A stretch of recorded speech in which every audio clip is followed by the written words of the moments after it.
16 বছর ধরে গুপ্ত ছিলেন, বেশি বাড়াবাড়ি করলে আবারও কিন্তু সেই গুপ্ত হওয়ার ব্যবস্থা করা হবে। আমার অধিকার পরিষদের গণঅভ্যুত্থানে যে ভূমিকা আছে, জামাত শিবিরের তার ধারে কাছেও ভূমিকা নাই। সুতরাং আমির হামজা সে যে ধরনের অপরাধ করেছে তাকে অবশ্যই গ্রেপ্তার করা উচিত।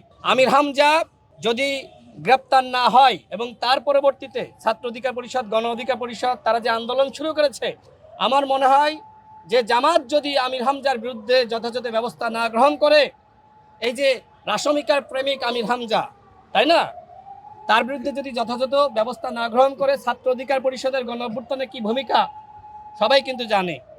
16 বছর ধরে গুপ্ত ছিলেন, বেশি বাড়াবাড়ি করলে আবারও কিন্তু সেই গুপ্ত হওয়ার ব্যবস্থা করা হবে। আমার স্পষ্ট কথা, আমি আপনাদেরকে গুপ্ত হতে বলছি না, আমি আপনাদেরকে বলছি যে আপনাদের কত সন্ত্রাসী আছে এদের সবাইকে সামনে হাজির করেন।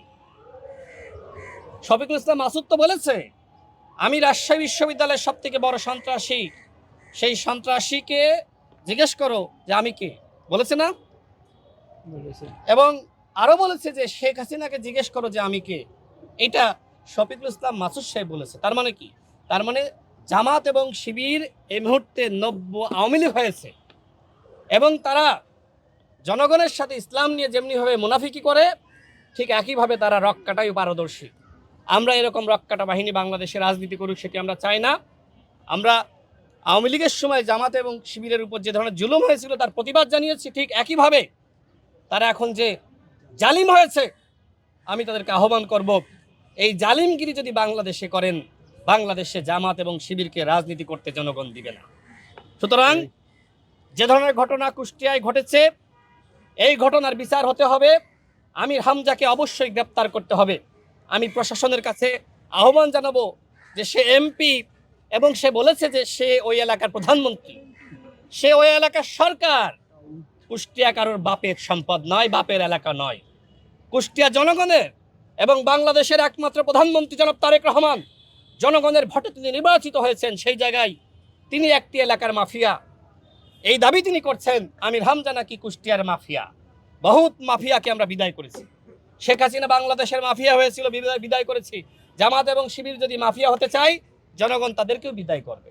তো আমি আর খুব বেশি কথা বাড়াচ্ছি না। আমার সর্বশেষ কথা হলো, আমরা লক্ষ্য করছি যে এনসিপি যে নতুন বন্দোবস্তের কথা বলেছিল, যদি প্রকৃতপক্ষে নতুন বন্দোবস্তের রাজনীতি করে, তাহলে ছাত্র অধিকার পরিষদের সাবেক নেতা হিসেবে নাহিদ ইসলাম এবং আক্তার হোসেনের উচিত হবে এই ছেলেটিকে দেখে যাওয়া এবং জামাতের এই অপকর্মের প্রতিবাদ জানানো। আমি জানি না এনসিপি জামাত শিবিরের এই অপকর্মের দায় নিবে কিনা, যেমনিভাবে ৭১-এর দায় নিয়ে তাদের সাথে নির্বাচনী জোট করেছে। যদি এই ঘটনার দায় না নিতে চাই, যে ধরনের জঘন্য ঘটনা, ন্যাক্কারজনক ঘটনা জামাত এবং শিবির কুষ্টিয়ায় ঘটিয়েছে, অবশ্যই তাদের উচিত সহমর্মিতা প্রকাশ করা।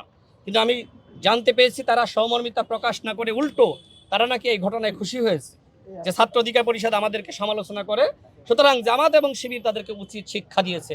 দেখেন, ছাত্র অধিকার পরিষদের নেতৃবৃন্দর, এই যে আমার পাশে আপনার নাজমুল হাসান, সে কিন্তু সমন্বয়ক ছিল। সুতরাং ছাত্র অধিকার পরিষদের যে ভূমিকা সেটি দেশবাসী জানে। আমি বলতে চাই, গণ অধিকার পরিষদের গণ অভ্যুত্থানে যে ভূমিকা আছে, জামাত শিবিরের তার ধারে কাছেও ভূমিকা নাই।